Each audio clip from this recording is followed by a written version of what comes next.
Namo tassa bhagavato arahato samma sambuddhassa. Namo tassa bhagavato arahato samma sambuddhassa. Namo tassa bhagavato arahato samma sambuddhassa. Buddhaṃ dhammāṃ saṅghāṃ namasami.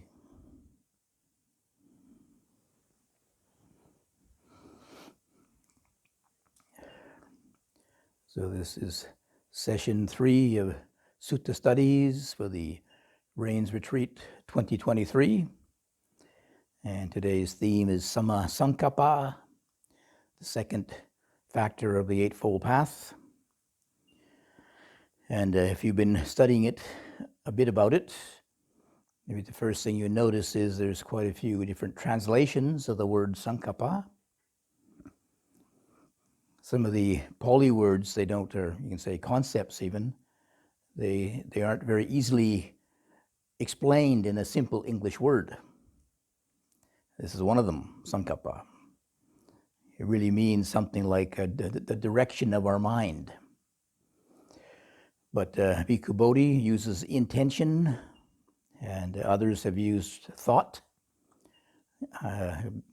Morris Walsh, the translator of the long discourses, uses motivation, and I use aspiration. So this may be between all of these, you might get some impression of what Sankappa is. It's basically, like I said, the direction of your mind, the inclination, even the attitude, which the Buddha found very, very conducive to Nibbana, put it that way, very simply. And if you've read the 19th discourse of the middle-length sayings, right? Yes, somebody? Say you've done your homework? Yeah. Then you realize that this even started, the Buddha even, before he was enlightened. That story is about before the Buddha was enlightened. While he was still a spiritual seeker, he came across this aspect of meditation practice, which you could say maybe is even the beginning of the practice of mindfulness. But it does show the Buddha's, I would say, the Buddha's creativity in his meditation.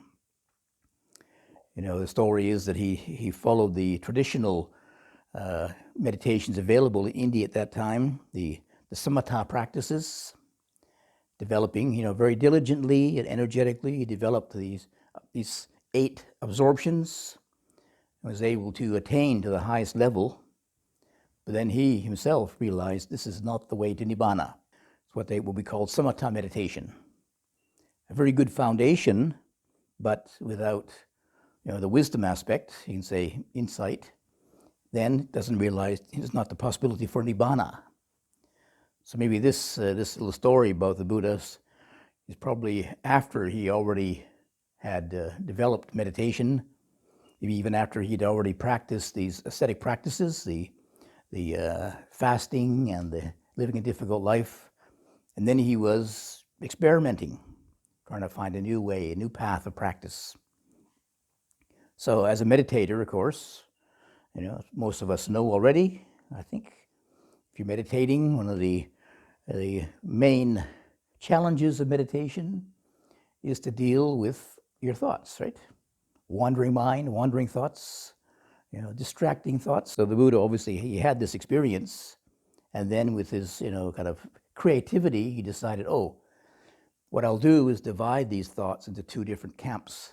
You can say 6 if you like, but 2 different, you know, the ones which the Buddha found were conducive to Nibbana, and those which were not conducive to Nibbana.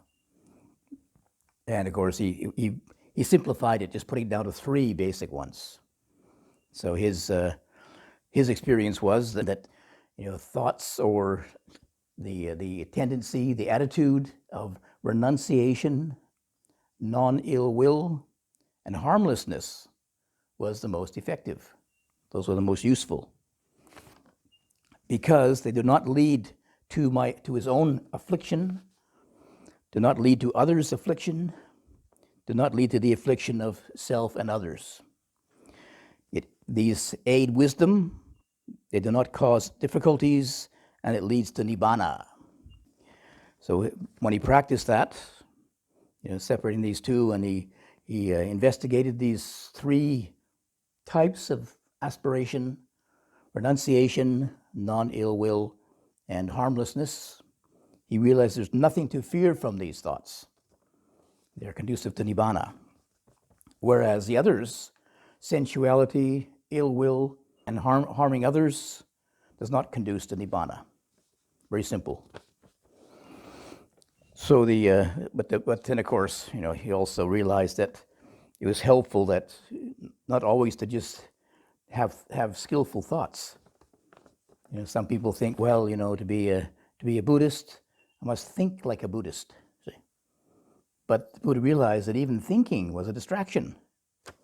Yeah, and if you read that scripture, so he says that his mind was being distracted by even though there were skillful thoughts, but still his mind was disturbed. So he realized he had to steady his mind, calm it, and bring it to singleness and concentration. So he realized the benefits then of these thoughts, but in the background of samatha practice, calming the mind down too. So these kind of skillful thoughts, they're very helpful. You can say the initial stages to create a right attitude of mind. Say this is a right attitude, a right aspiration, but still one has to develop the factor of meditation too, the factors of meditation, the last of the three factors of the Eightfold Path. So this comes back to really, and it also, the reason for that, the reason why, the Buddha realized the benefit of those particular thoughts was that, whatever is the inclination of your mind, that conditions the mind. Just like, the Buddha was like one of the first psychologists to realize that, these thoughts, you sow a thought, then you reap a habit. If you keep thinking about thoughts of ill will, for example, then you develop a habit of ill will. It's always in your mind, always on your mind, so it begins to dominate. You're not only your way of thinking, but your way of being. A person who has constant thoughts of ill will becomes an ill will or angry person. And likewise with sensuality and harming too, which begins to dominate our mind. So those states of mind are not conducive to nibbana. As you recognize, the thoughts of sensuality, the Buddha realized, has no end to it. And the sense realm is impermanent. So you give yourself over to sensuality, and the senses are changing, your bodily energies are changing, the quality of those sensations begin to diminish, and you get disappointed in the end. And of course, ill will and harming also. It's not only does it end up harming you, but maybe even it spills over into harming other people. So it is very, very destructive for yourself, your own peace of mind, and that of your family and friends and neighbors too. So this really comes back to then, as I mentioned in the last week's talk about right view. The right view in the simplest form is to understand the principle of cause and effect. That's what the Buddha is pointing at. And it's not just a matter of believing this, but a matter of finding out. You already notice, if you observe your thoughts that go in line with sensuality, ill will, and harming, what's the result? Basically, if you have thoughts of ill will, don't you? You're meditators, right? You should know this. If you have thoughts of ill will, then you actually become ill. Maybe you can't see it, but when you have thoughts of ill will, then many negative hormones are secreted into the bloodstream, like adrenaline, for example, and you just feel bad. And also, they found that ill will or negative emotions, they affect your health. very detrimental to the health. They have negative emotions, stress and anxiety and fear and worry and all these things. So your physical health gets affected, your mental health gets affected, so it has a very, very bad effect, in other words. So if you can see this, follow these thoughts and observe the cause and effect relationship, you see, those thoughts lead to anxiety, they lead to negative consequences, cause and effect. So this is what the Buddha is really saying about the principle of cause and effect, to understand it, to see it directly in your life. So this brings us then to the topic of karma. I'm sure you all have heard the word karma. Karma literally means, you should have to keep this in mind, karma literally means action. Many people, they mistake it for the result, but karma means action, and its result is called vipaka. So there's action, result. And it's very, very important to keep these two separate, because if you don't keep them separate, these two come together, and then you assume that every result is due to some karma. But not necessarily. There are many causes of karma vipaka, the Buddha said. No, there's many causes of suffering. Karma vipaka is only one of them. Only one result, only one of the results that really lead to suffering then. So, and, this allows also a possibility of making some changes. Otherwise, if the action and the result are the same, then it becomes fatalist. You can't get out of it. You do some action, you think, oh, now I must reap the result of it. Okay? But the Buddha said, no, that's not how it works. You do some action, then you can do some better action to help resolve it. There'll still be a result, but you can lessen the impact if you do another skillful action then. If you do some negative action, some unskillful action, then potentially the result will be unhappy or suffering or negative. But you can correct yourself. You can do some good action before the result, that potential result, gives fruit. So there's a possibility to change.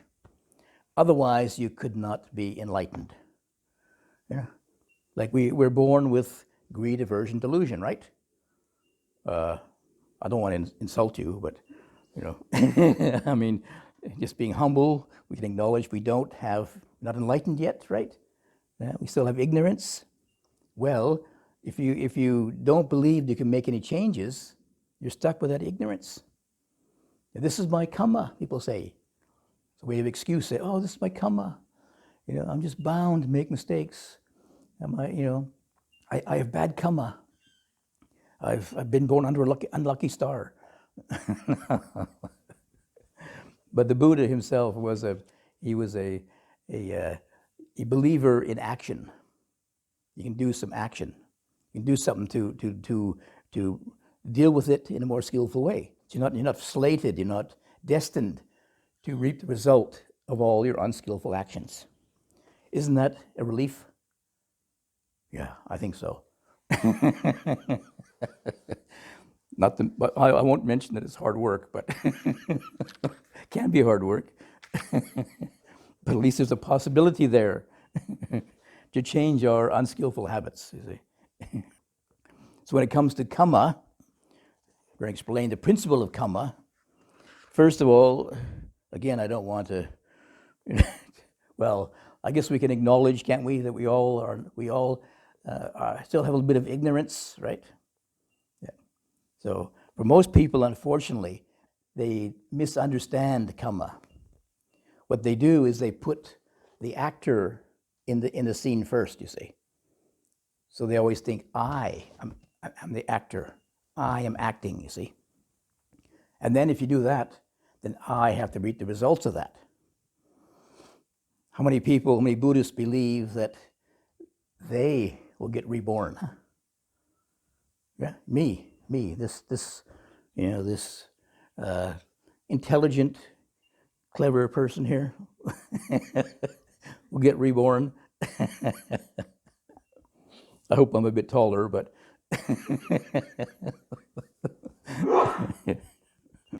rather than put the principle first, we think I do the action, I reap the result. But actually, karma is a natural law of the universe. Karma was there first before you were born. We're all subject to karma. It's karma that actually makes the sense of self. Not the self makes the karma makes the self. Got that? Takes a little bit of meditation. And the Buddha was very, again, very creative, very unique, because karma in the time when he was born in India literally meant, it was literally kind of a physical thing. It started off in the Vedas, the Vedic system, that karma was the sacrifice you made. The early Brahmanic religion was based upon, it was theistic, based upon sacrificing to the gods. So the sacrifice you made, to placate the gods was called karma, or karma in Sanskrit, you see. So the Buddha inherited this, but by the time when the Buddha was practicing, this had kind of evolved a little bit. So the karma was not just the sacrifice, but there was also yogic exercises, meditation, study, asceticism. That was also called karma. But it was looked upon very kind of materialistically. The more asceticism you did, you burned off your bad karma, the results of your karma, you burned it off. The richer the sacrifice you made could reduce more quickly your debt of vipaka you built up over countless lifetimes, you see. But the Buddha changed it around, being a meditator and being also very creative, like I say. He said that he defines karma as intention. As a meditator, everything was happening in the mind. The karma was not out there in the sacrifice you made. The karma was the intention you had in your mind. So this really put a spanner in the works, basically, because it wasn't how much you gave to the gods, how many animals were slaughtered, how much ghee was burned or something or other, but the quality of your mind that did it, you see. So somebody like Sujata, who gave the Buddha his this rice porridge shortly after he was awakened, just before he's awakened, right? Before, I think, yeah. Okay, get my story straight. That was a very, very significant act of generosity. She was a poor person, and giving her only rice porridge, only food, to the Buddha was a very, very, very much more significant act of generosity than the Brahmins with all their rituals, because they had, and riches, because they had a lot to spare. But she only had this rice gruel, you see. But she gave it away. So it was the quality of mind was so significant that it overrode all this other generosity by these rich people, you see. But of course, when it comes to intention, this requires, of course, you can say, basically requires quite refined meditation practice. It's easy to see the act outside, right? But how do you know the mind inside? How are you aware of what the quality of that mind is in the inner life? Not to judge other people.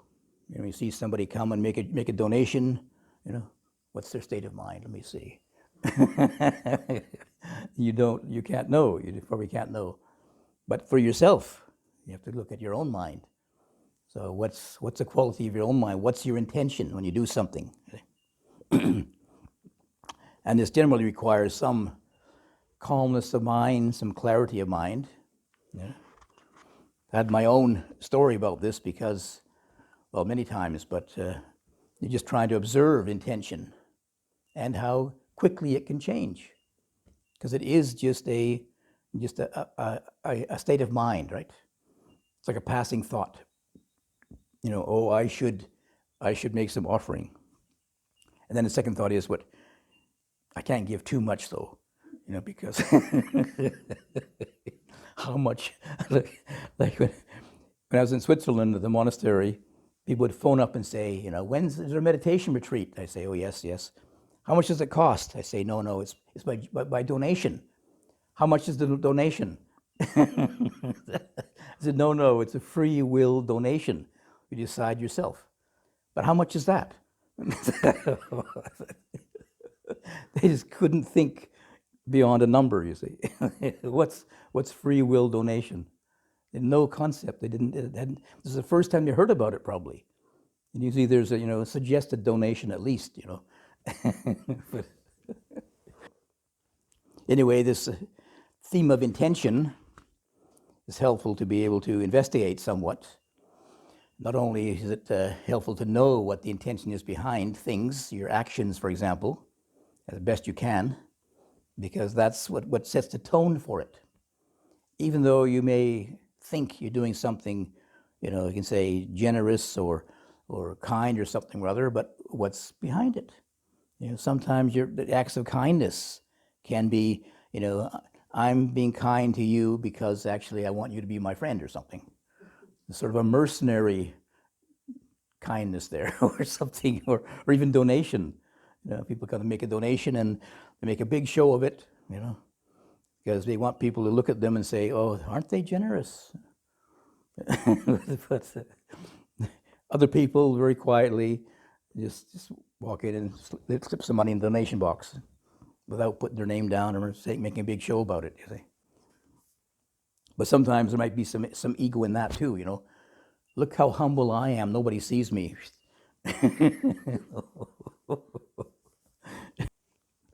And of course, the important part of the intention, the most distinguishing feature of intention, as Buddha recognized, gives the associated result, is the ethical quality. So the Buddha says that there are three sources of kamma. There is greed, aversion, delusion. These are the sources of kamma. And there's also, of course, the opposite. The actions done in non-greed, non-aversion, and non-delusion, they are skillful, not blameworthy, and its result is pleasant. It leads to the cessation of kamma, not to the arising of further kamma. So these first three, greed, aversion, delusion, maybe you notice aversion, delusion, greed and aversion, two of the wrong ways of aspiring, right? Greed becomes sensuality, not renunciation, not relinquishing. So and aversion becomes ill will. So by following right aspiration, we're helping to reduce kamma, helping to relinquish kamma. And you can say delusion, this is countered by the first, right view. So the first two of these factors, right view, right aspiration, they help to counter greed, aversion, delusion. Thus, if you can follow them, you can develop them, this leads to the cessation of kamma, leads to nibbana. Basically, the principle involved is that negative actions, greed, aversion, delusion, they're all feeding your ego. Greed is I want. Aversion is I don't like. Delusion is I don't know. But the opposite, you're not renouncing your desires, your greed. You have to let go of yourself. I still like certain things, but you realize, but trying to get them, is going to be a lot of energy and effort and just feeds my ego. I got something new. Oh, look at how wonderful I am because I got this new thing here. Aversion is, I'm right and they're wrong, so I should get rid of them.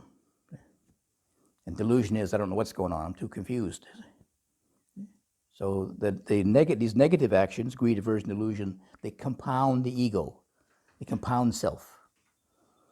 Whereas increasing generosity, increasing non-ill will, increasing renunciation and non-ill will, and increasing wisdom or understanding the principle of cause and effect. Just if you understand cause and effect, you realize cause and effect is happening without me. It goes on anyway. There's action and result, action and result. It's not I'm the primary focus of all this. It's a natural principle. It's like somebody, thinking about, gravity is holding me down. Gravity is holding me down rather than recognize, gravity is an impersonal force. I can forget about myself involved in this. Any physical body is going to be held down by gravity. So that doesn't require me. I don't need to think about myself all the time. Got to be sure I put my feet on the ground. This gravity's mine. You can't take it. Especially when you were in Australia, right? We're down under, right? You might fall off the planet, right? That's an old one, isn't it? So there is the Buddha gave a list of various, degrees of quality of ethical quality of kamma. Basically, the three main principles are dana, sila, bhavana: generosity, morality, and meditation. Those are the three principles, and they sort of are in increasing degrees of positive result. Generosity, is a very good foundation. It helps to, I'm giving up, relinquishing, giving up of the self, give up of things that belong to ourselves, we think belong to ourselves. It's an act of self-relinquishment, if you like. Then morality starts to deal with our own, the self, the habits of self, my own compulsions. I don't like this person, so I try to hurt them. But and you realize that's going to increase your ego. You can learn to let it go. Try and relinquish. Try and be more generous and kind to that person, for example, rather than be more hurtful to them. And then these various precepts, they give us kind of guidelines of what the skillful actions are that perhaps we find it hard to see because some of our actions are so habitual. Like some people speaking very unkindly. It's just their habit. They don't even know that unless they have somebody tells them, that wasn't very nice to say. But to them, what do you mean? It's normal. You gotta get these people in line, You gotta tell them what's right. What's right according to you, right? But not necessarily according to them. You're just imposing your will upon them. And then meditation is dealing with, these habits as they are, working in the mind, the very, very basis, where these thoughts, where these habits come from. So, and the Buddha found that there were, a whole variety of different practices to use to deal with, our habits, our states of mind. So when it comes to the results of kamma, most of us usually think, that we'd like to know, what's going to happen to us in the future. So we'd like to know, where it all came from. But the Buddha says the results of kamma are one of the incomprehensibles. It's impossible. The results of kamma cannot be known by thought, and so should not be speculated about. Thinking thus, one would come to distraction and distress. I think, though, what the Buddha means here is that you can't know exactly, precisely, that a certain thing you did or said leads to this result, or vice versa. You get people say, "Oh, I'm sick now because of something I did in my past life." But how do you know? and we're acting all the time. You know, the will, the intention is happening all the time, mostly unconsciously. You know, it's going on all the time, whether we know it or not. So how can we pin it down to one particular intention, one particular action? But we can know principles or patterns that go through it. Basically, greed, aversion, delusion is going to lead to more suffering, basically. We can't say specifically, you know, what thought of greed. You know, eating too much cheesecake gave me a bad liver or something. I shouldn't have so much cheesecake 2 years ago. No. But you know the pattern. If you overeat, you're going to put on weight, and it's going to be, you know, blah blah blah. You know. Anyway, the Buddha did also say that this results of karma, they are, first of all, it can be very difficult to even observe this cause and effect relationship, because results of karma can bear fruit. Sometimes immediately. I thought, what did I think of my story? Oh, one story, you know, like immediately, for example, you go down to the ocean. I know it's a bit far from here. If you jump in the water and suddenly you feel cold, you know, there's this action of, you know, trying to cool down. Suddenly you get really cold. There's an instant result of that action. Or it may happen later in life, the Buddha said. You know, like eating too much cheesecake. Or it may even happen in a subsequent life. May happen. So, you know, sometimes it's very hard to see the direct correlation here. Follow this. If you're observant of your speech and your action and your thoughts, you might begin to notice some patterns. You know, certain ways you think, and you think worried thoughts. Then you notice, you know, you're getting more anxious, building up a habit of anxiety, and then it affects your physical health. You know, you have high blood pressure, and you get thinner, don't eat properly, and all these things. You know, there is a cause and effect relationship there. You can notice a pattern building up. And the Buddha even says that these results, they even give result in different realms of existence. Again, it's a little bit hard to define what realm actually means, because the Buddha's teaching is so, you know, it's based upon the interrelationship of nama and rupa, mind and physical, materiality and mentality. So when the Buddha talks about realms, you know, is this a physical realm or a mental realm? Yeah. And very likely they're interrelated. You know, if you create, for example, a hellish realm in your mind, you know, then the world around you takes on a hellish contour. Yeah. You know, if you have anxiety, for example, in your mind, but the whole world suddenly after a while can seem anxious. Everything makes you more anxious. You know, the sounds of airplanes get more and more louder, and everything, you get more and more irritated by small things, and the outside world seems to become like a hell realm to you. You know, same with the ghost realm or the animal realm. And so it's a matter of, you know, the intention would cause, you know, certain states of mind, which have an effect upon, you can say, the physical environment. Yeah, so where is the realm?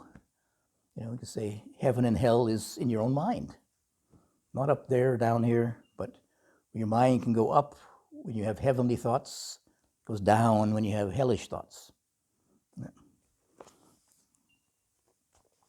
So anyway, the important part of this is that we understand the principle of karma, and we recognize, you know, the value of the, you know, as you can say, right view, right aspiration, you know, because we are creating our world through these particular ways of relating. And if you want to increase our, you know, our you can say our negative experiences, then you increase delusion, greed, aversion, our world becomes more and more darker, and you can say more hellish, if you like. But the Buddha realized that, of course, there is particular ways to deal with them. Yeah. If you read the 20th discourse, middle length sayings, there's one particular discourse on how to deal with distracting thoughts. Maybe I should mention, first of all, maybe I should mention in a positive way of the right aspiration. Yes, renunciation, non-ill will, and non-harming. In a positive sense, non-ill will, of course, is metta bhavana, friendliness. If you don't cause ill will, then you can develop more friendliness. Not just a matter of refraining from ill will, but actually generating friendliness. And for non-harming, it's a meditation on compassion, karuna, not harming other people, not causing harm to anybody, is compassion. And renunciation can lead to equanimity. If one can free oneself from sensuality, the mind is very peaceful. Mind not being disturbed by sense impressions, disturbing sense impressions, especially attractive ones. The mind can be very equanimous then, which is a very good foundation for developing meditation. So anyway, when it comes to dealing with distracting thoughts, again, the Buddha obviously speaks from experience, so he's developed these particular techniques. On one hand, I would say, probably we each have to develop our own technique, if you like, because each one of us have thoughts peculiar to us. But there is patterns, general patterns. Like the Buddha realized, most human beings, unenlightened human beings, have greed, aversion, delusion. Of course, we each have our own brand of greed, own brand of aversion, own brand of delusion. But if you understand we have these basic principles, then you can apply these methods the Buddha found in general. Maybe you have to tweak them somewhat or, adjust them somewhat to your own particular temperament, but they still can apply to you in general. So I suggest even to try them out anyway and see how you go with it. So you read this, right? Not everybody.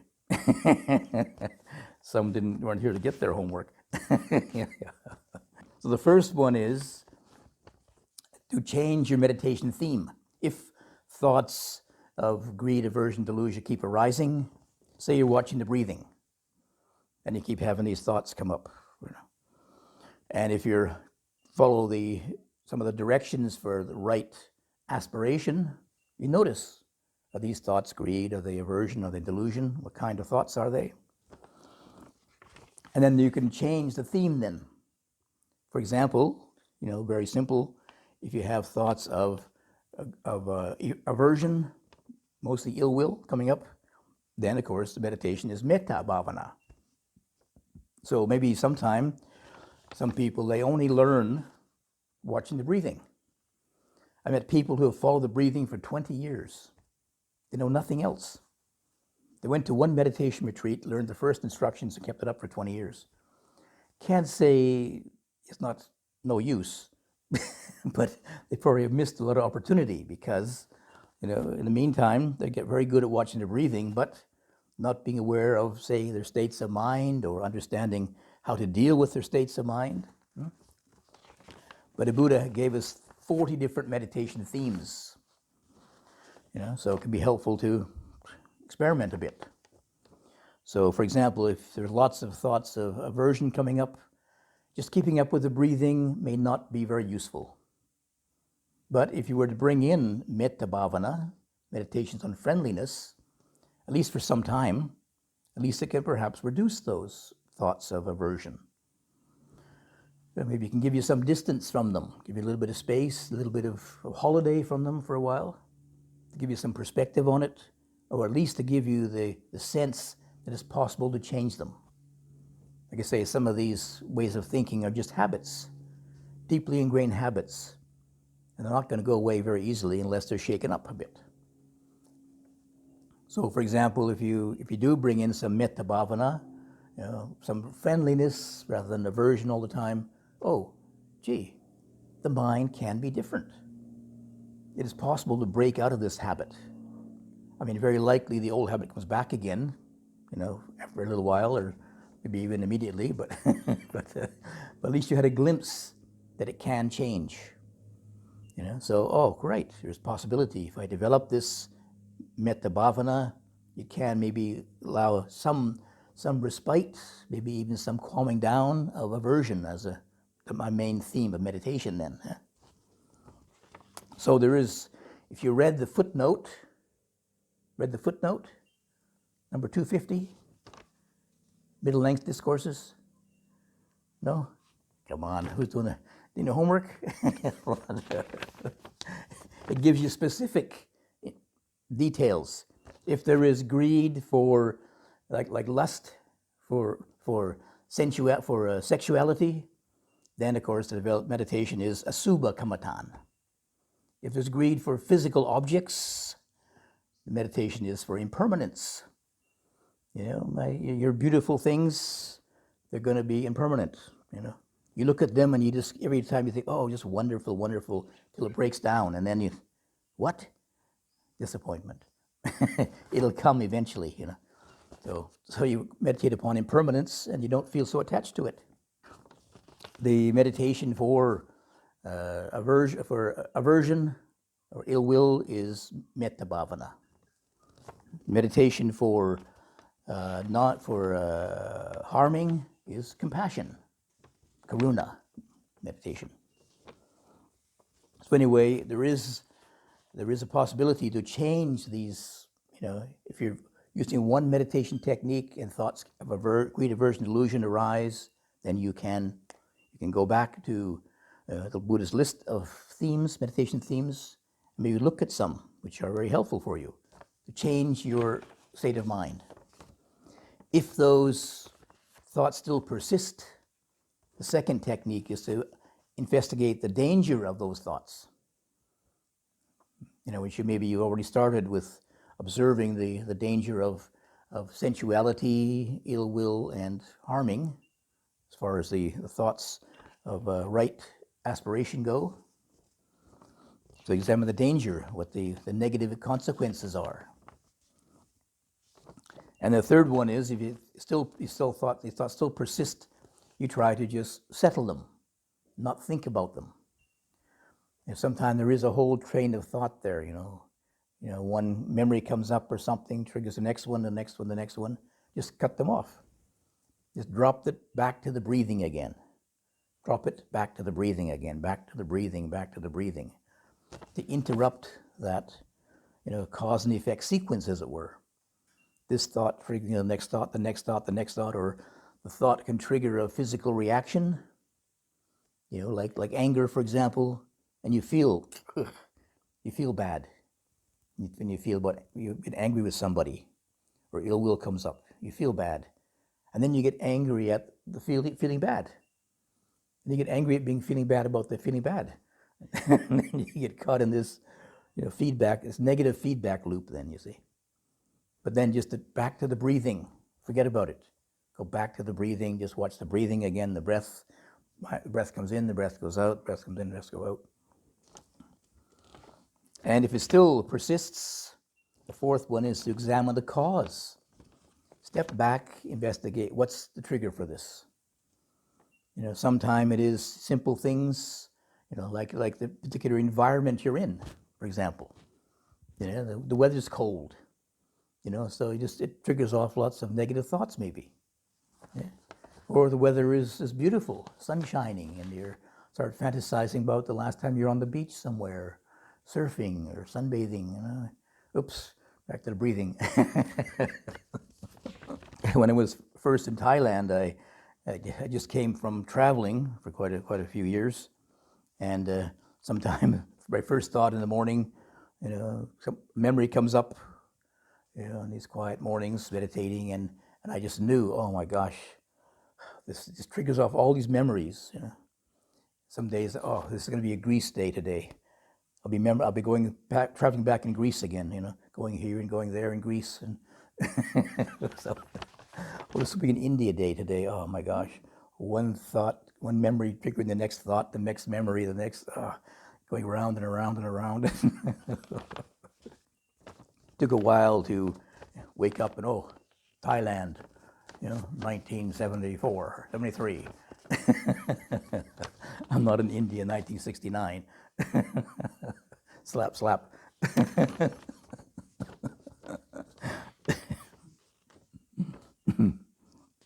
And the fifth one, it may come across a little bit harsh, I think, in the translation in that middle-length discourses. The Buddha, it says something like to crush out the thought with a more skillful thought. Crush it out. Well, I think it's a little bit overstated. I mean, the commentary just says something like to replace that thought with a more wholesome one, rather than just crush it out. I mean, it's also a big danger if you take it too literally, to try and crush it out, to repress it, in other words, try and repress those thoughts, because they are there for a purpose. Maybe you don't know the purpose yet, you don't know the cause, but, so if you're trying to just to stop it, to try to forbid it, to try and repress it, it'll come out some other way, and maybe in a way which you won't be able to foresee. Can it even result in, I would say, even into mental disturbances. Some people can go a bit crazy because they're trying to repress, certain things and trying to be an upright Buddhist or something and try and have a pure mind or something. And you got to be receptive to how the mind is and be able to work with it in a skillful way, not against it. The mind is very, very powerful, but we have to learn to work with it. It's just like using power tools or something, or anything with just a lot of power to it. You have to learn how to use it skillfully. Otherwise, it can be dangerous. And the mind is probably the most dangerous thing to work with. If it becomes toxic or works against you, it can be very disastrous. You got to live with this mind for a whole life, so maybe even future lives. So better take care of it. So the Buddha gives us these instructions, these guidelines, very skillful, detailed guidelines, how to live with the mind skillfully. That's why I define Samma Sankappa as right aspiration.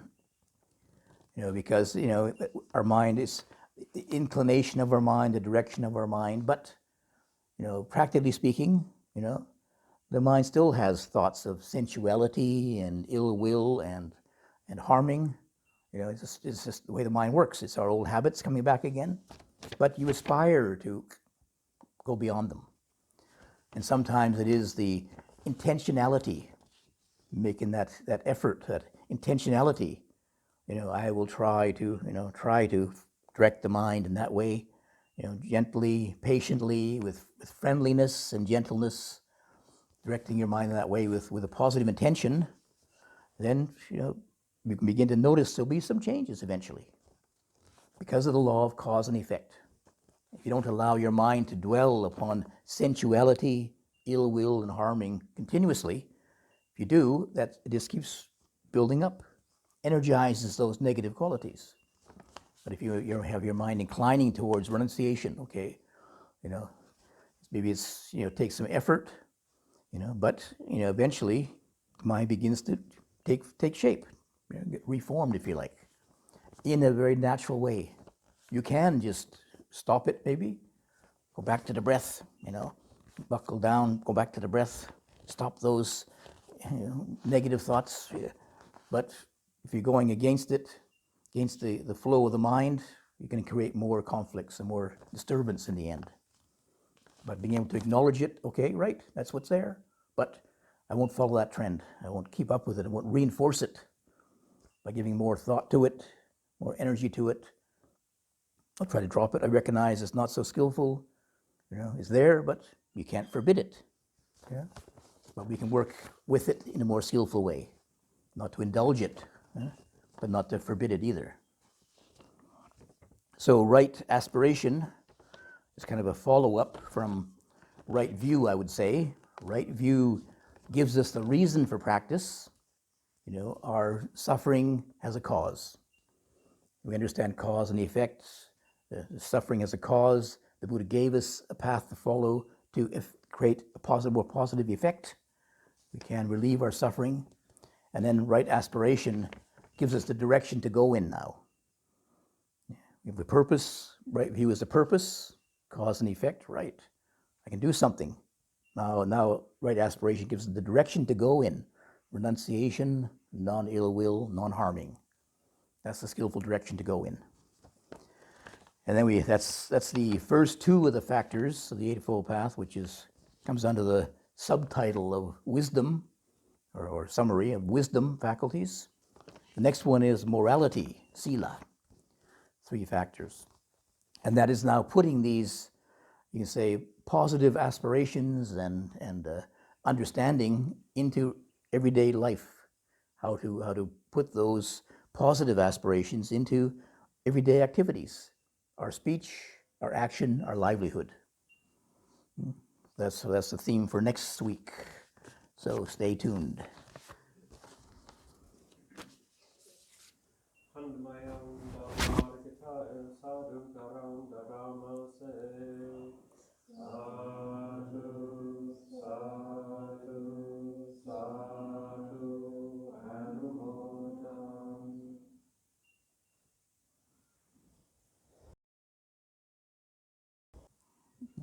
Any questions? I was just wondering what you said about ill will. When, like Hamlet's quote, outrageous fortune, brought upon one, or something like that, when you get into that feeling, it's not about someone, it may be quite realistic or negative, but it's not wishing ill will to that person, but it's the reality is that you feel like they've done you considerable wrong and you awaken to it. And I was wondering what is it better to not to go along with that, even though it seems like a real reality in your mind, to find something positive to think about that person and wish them well all the same? Well, it is, trying to wish them well, gives you a bit of space anyway. Yeah. If you're acting out of ill will, then it's going to compound the whole issue. It compounds the negative karma in yourself. It harms them, So it's not a skillful state to act from. Oh, okay. Also, someone you probably, I wouldn't mainly, but see again, in the past. Yeah. So do you recommend, like, what I try and do is try and find the positive to wish them well? Yes. At a distance. Yeah. You think that's better? Yeah. It's for you. If you're not going to see him again, what can you do about it? Yeah. Except make yourself sick. Yeah. Get angry hurting yourself. People think they're going to get even with them, but they had to cause more damage to themselves than they do to the other person. Even as realistic as it seems. Yep. That's a usual ego reaction, revenge. I want to get even with them because they hurt me, Yeah. But the reality of it is it's not going to work. No. Yeah. And then maybe if you have to live with somebody, then that's a recurring pattern. Yeah. Just wishing them well gives you a bit of space, a bit of pause to be able to come from a more positive place. Yeah. Even if you attack them with anger, most of them aren't going to listen. People just close down and get defensive. Yeah. But if you can change it into a more positive space anyway, Yeah. then maybe they don't feel so threatened and they can listen. Yeah. Maybe it makes some change then. Yeah. Yeah. And you just, if you just say, okay, excuse me, but what you said did this to me. Yeah. Maybe they're totally unaware of it. Yeah.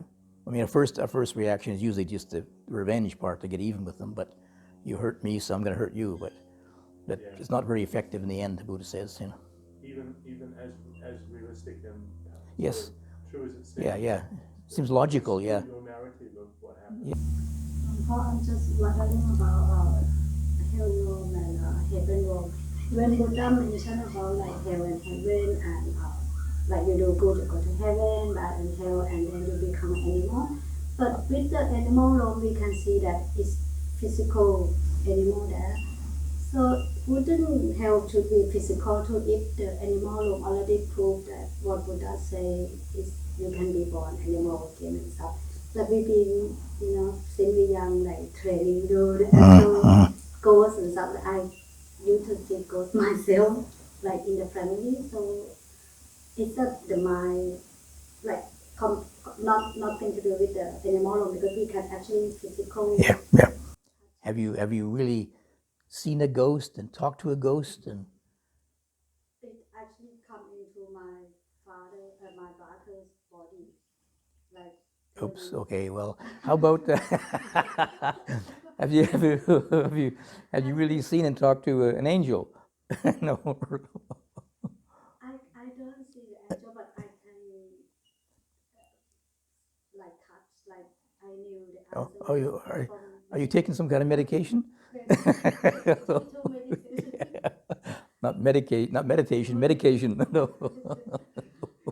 That is actual happening. Yeah. I know. See when my niece, Yeah. my nephew died, he got into his dead body and stuff. Like everyone see the family.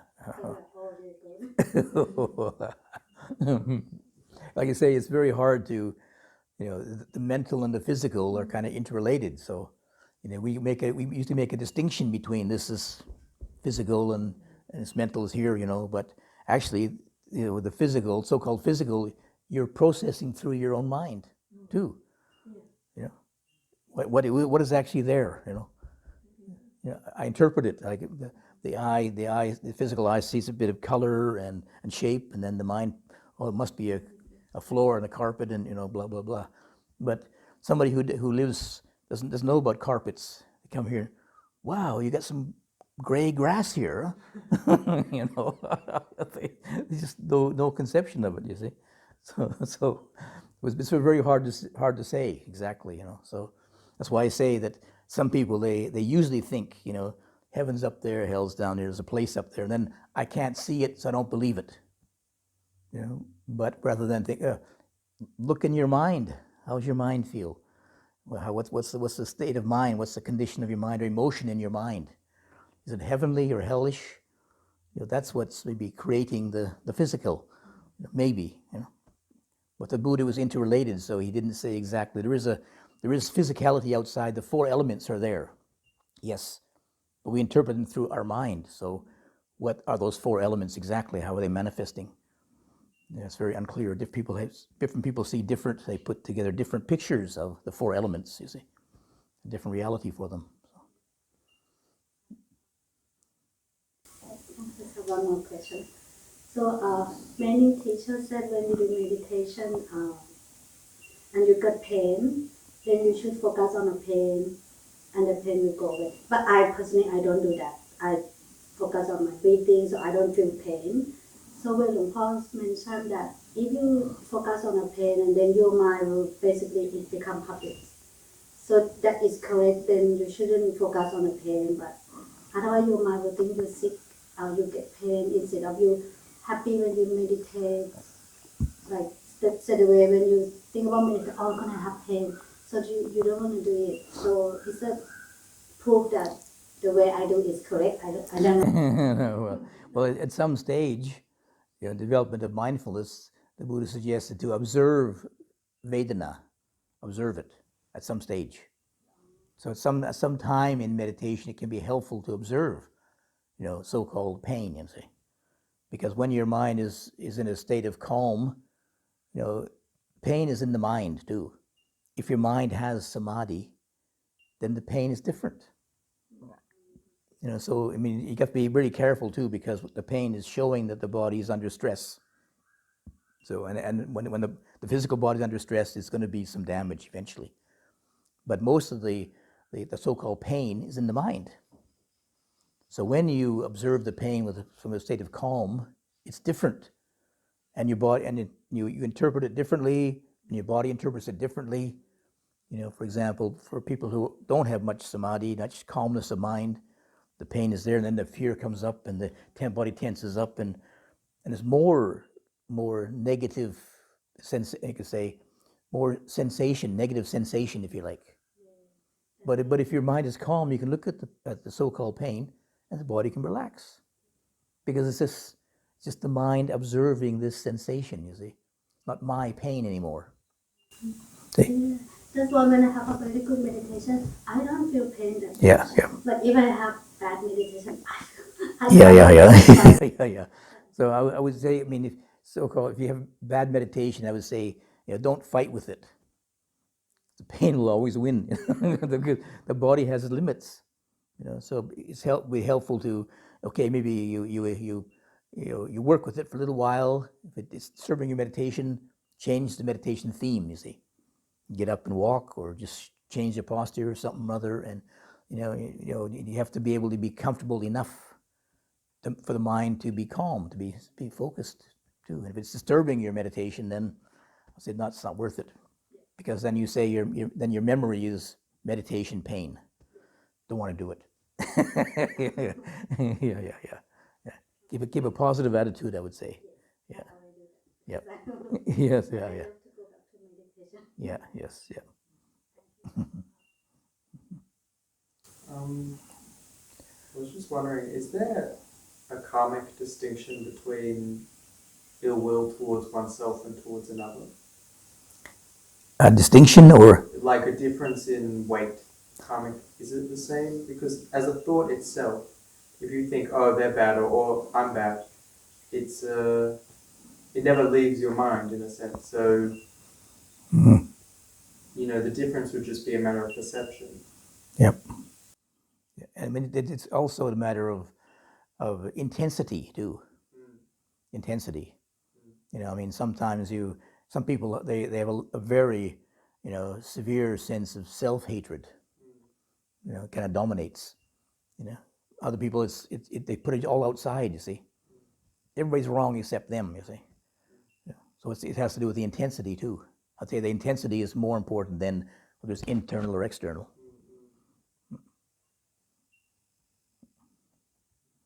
But the so-called karmic consequences are similar. I mean, it's not a skillful, not a wholesome state of mind.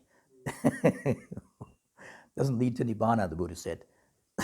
So,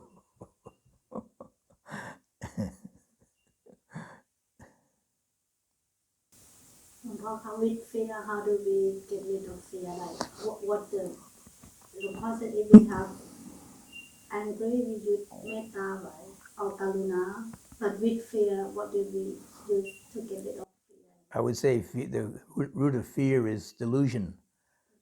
Yep. So snake or actual physical, how can I get rid of that fear? Well, you look at, you have to be able to investigate. Like, what's the cause of this? It's just the perception, right? It's a perception, okay? Deeply ingrained. But then if you keep reflecting upon the cause, there is a cause and effect relationship here, and maybe you can then release it to some degree, rather than fall into the same habit again. That this something. But I mean, I walking around the forest here in Thailand. You have to be a little bit snake aware, and I would say 90% of the time it's a stick. 95% of the time it's a stick. My first reaction is, oops, no, it's a stick. Oh, firewood. Seems positive.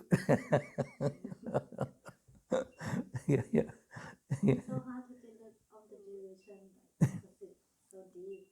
Well, if you stay with that habitual delusion, you see, it just keeps getting reinforced. But then if you can step back and say, the cause, what's the cause here?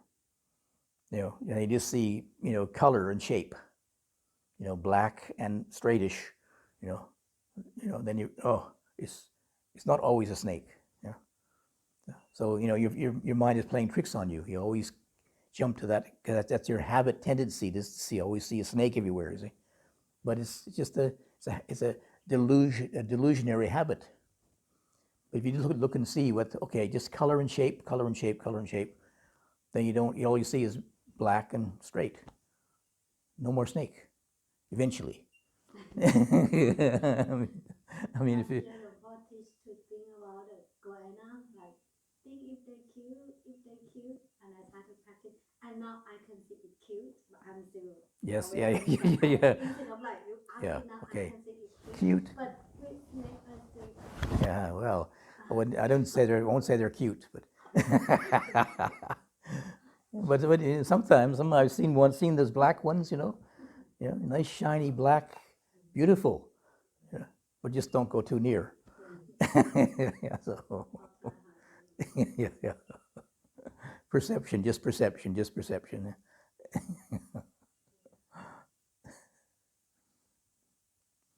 Okay, enough. Okay.